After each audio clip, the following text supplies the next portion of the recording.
The one thing that I didn't expect, to your point, Foss, is that the Netherlands would just completely abandon everything that was working for them because Ronald Koeman has some sort of fear, terror of being able to take on big opponents and play their way. And by the way, I went back and I did a deep dive on Ronald Koeman. Do you want to know what his last job was? His last job was the Barcelona? coach of Barcelona. Yeah. He was there for 14 months. He had he has the worst winning percentage in Barcelona coaching history. And when he was fired, there were players that said that he was too defensive, his tactics were outdated, and he played scared. Yeah. All of that, every one of those every things. one of those things Yeah. happened last night, and it tanked a very good Dutch team. And I listen, I know that I'm supposed to say that I'm wrong. The Dutch team, wasn't good enough to win the World Cup. They didn't win the World Cup. Face. Look at Betts' I know, face. but He's Betts, so happy, I still believe they could have won the World Cup if they didn't have a traffic cone as a coach. Seriously, actually, a traffic cone would have done better. Yeah, Seriously, and that's what it Yeah. comes down to. Fear. Ronald Koeman playing scared, and I have graphics on graphics to show us here. So, Mrs. Producer, could you pull up or Mr. Producer, can you pull up the graphic of Frenkie de Jong's touches? Okay, so Frenkie de Jong is the pivot point of the Dutch midfield. And what Ronald Koeman did last night was he said, look, I know we've been playing a very talented midfield three forwards, and then a 4-back. They've done that the entire group stage. And Koeman woke up and said, yeah, I know my midfield's playing super well.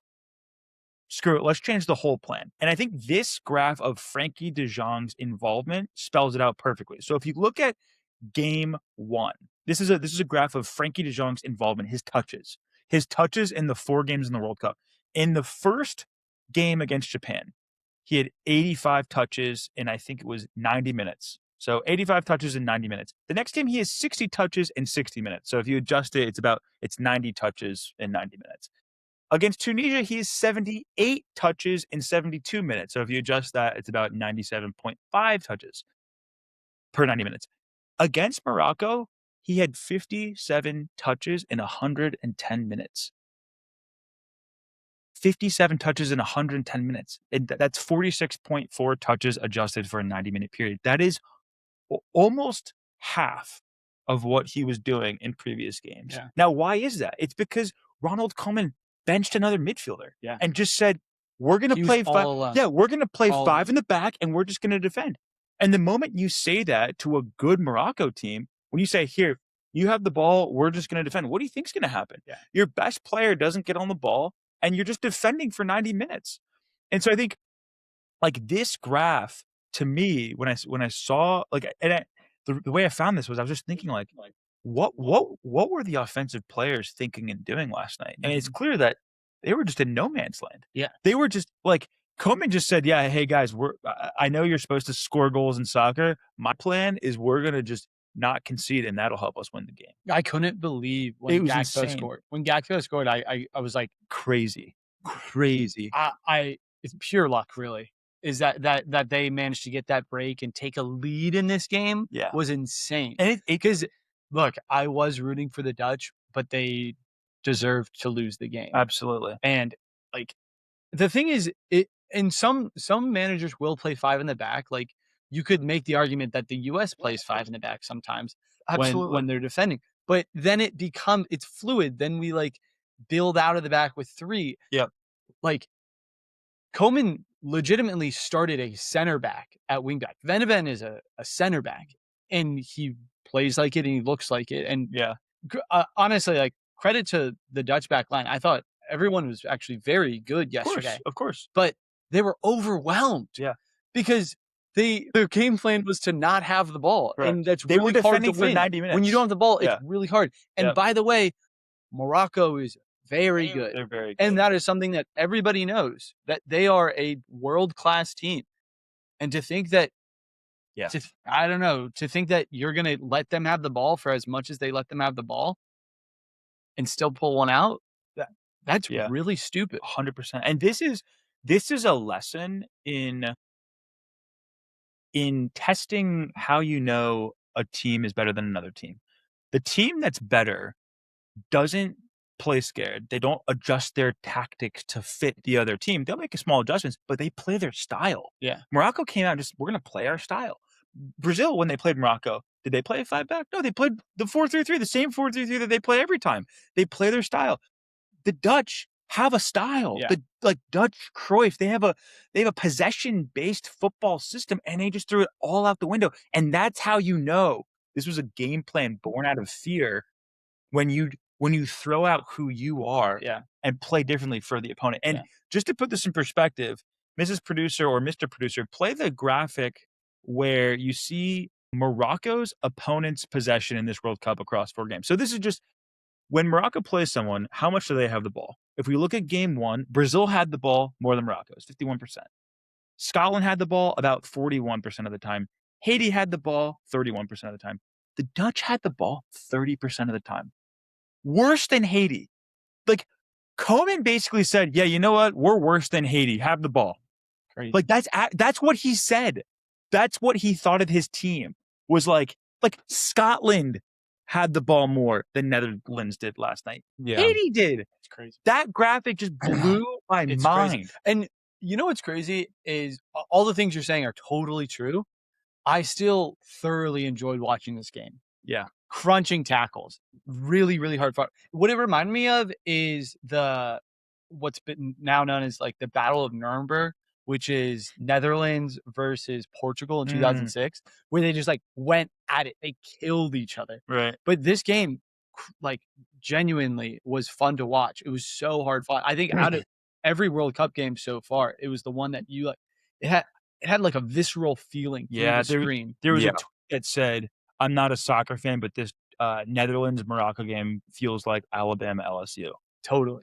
That's exactly what it felt like. Which Death Valley on a I Saturday agree with that, night. but why is Netherlands playing like they're Haiti? That's the thing. Like, they are both juggernauts. Why are you pretending like you're not a real contender? Like, it's just unacceptable. Now, they really did shock me, and now beating up on you guys, like, it really is the coach. Like, that is shocking. I mean, think of 2010, the Dutch, Iron Rod flying down, like Wesley Schneider coming at, like, it's just fun attacking footy.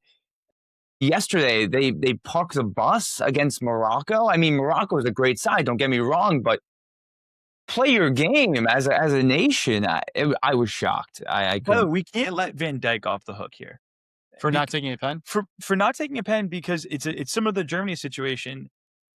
People wanted Van Dijk. His teammates wanted him to take a PK, and he said no. Which to me is like, you are the icon of this team. You are like the elder statesman of this team. These guys look up to you, and I think he's taken PKs before, and I think he took one against Argentina. Fact check me on that. He takes him for when Liverpool goes to shootout. Right, and so it's like you have one of your best PK takers, who's your captain, who's a legend, like chickening out. What do you think that does to the rest of the team?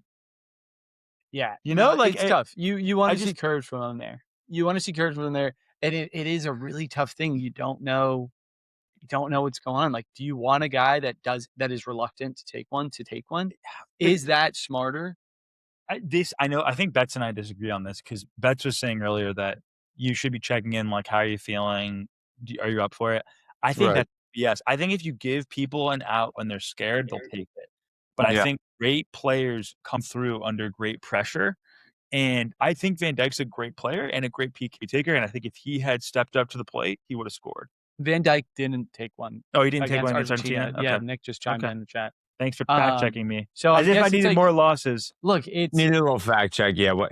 I think all of us, all of us have played. All of us have taken pens in a shootout, but I don't think any of us can really conceptualize the pressure of a World Cup. Yeah, I think shootout. it's absolutely right. It is. I can't even imagine. Yeah, but I think we all can conceptualize when there's something to be done, and you say, no, you got it. I'm not going to do it. Like, it's like, those are your brothers. It's like, don't you want to fight for them? It's like. tough.